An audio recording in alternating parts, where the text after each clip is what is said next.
Hi everyone, I'm Stesha and Becky is here with us. Welcome to Spill the Tea with S&B.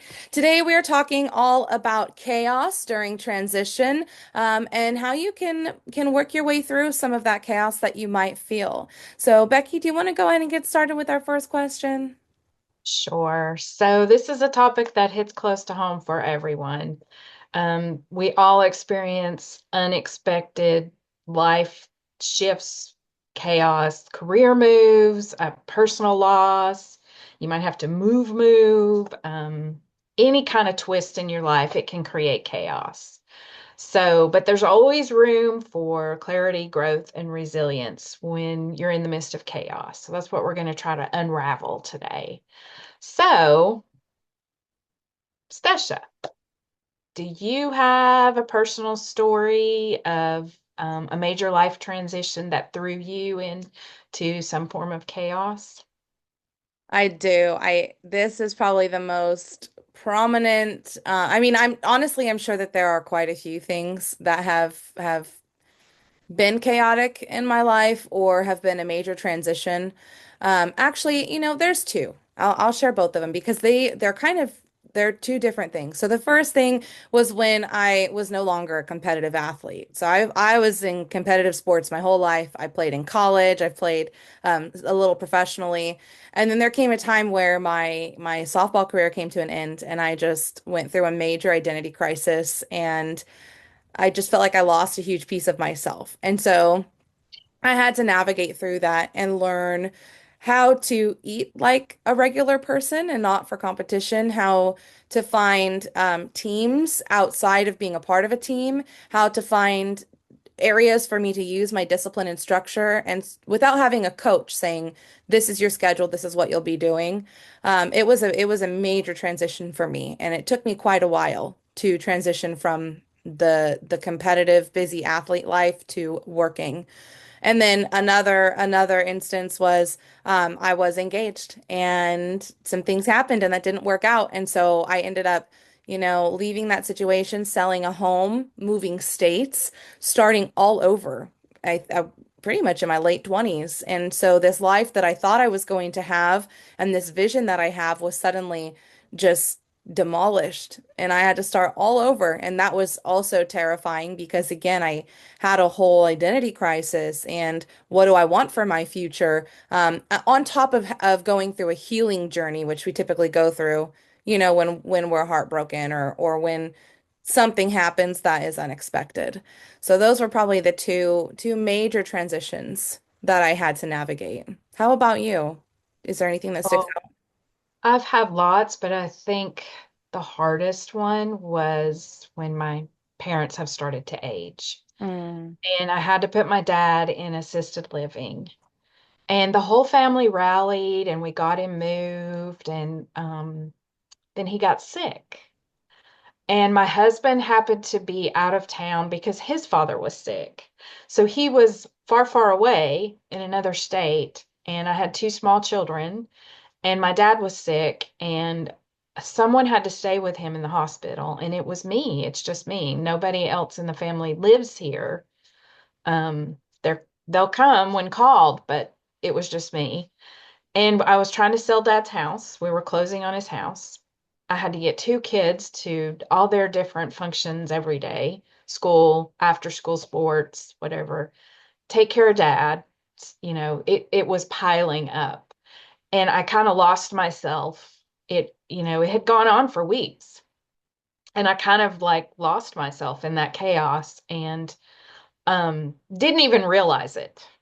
Didn't even realize I was just going through it day by day the best I could. And my sister called me and she's like, "Are you okay? You don't sound okay." I'm like, "I'm fine, I'm fine." And she goes, "You're not okay. I'll be there tomorrow."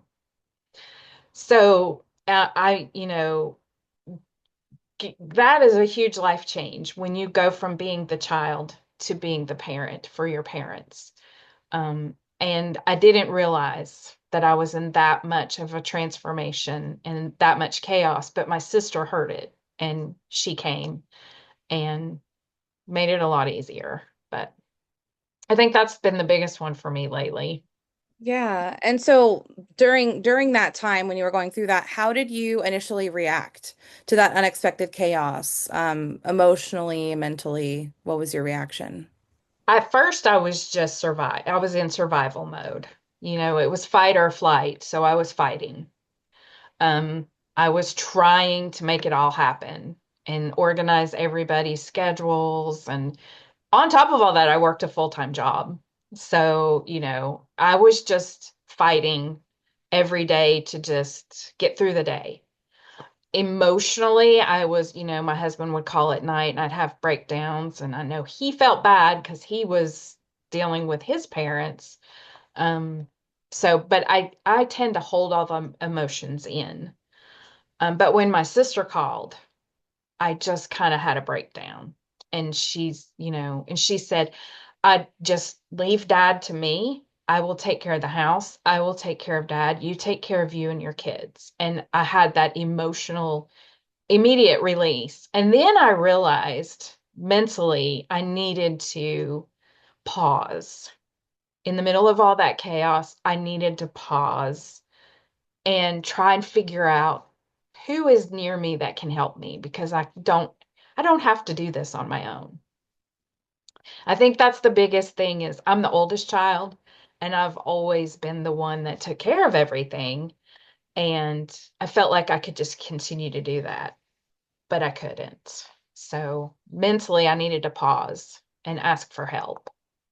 One, it also sounds like, and I know this goes back to another theme we kind of talked about, but it also goes back to having people that Mhm. care about you, surround yourself with people that can help you out. Yes. Um, so I think that for me, I did things that were both fight and flight. Like like I would leave situations or I would avoid certain things.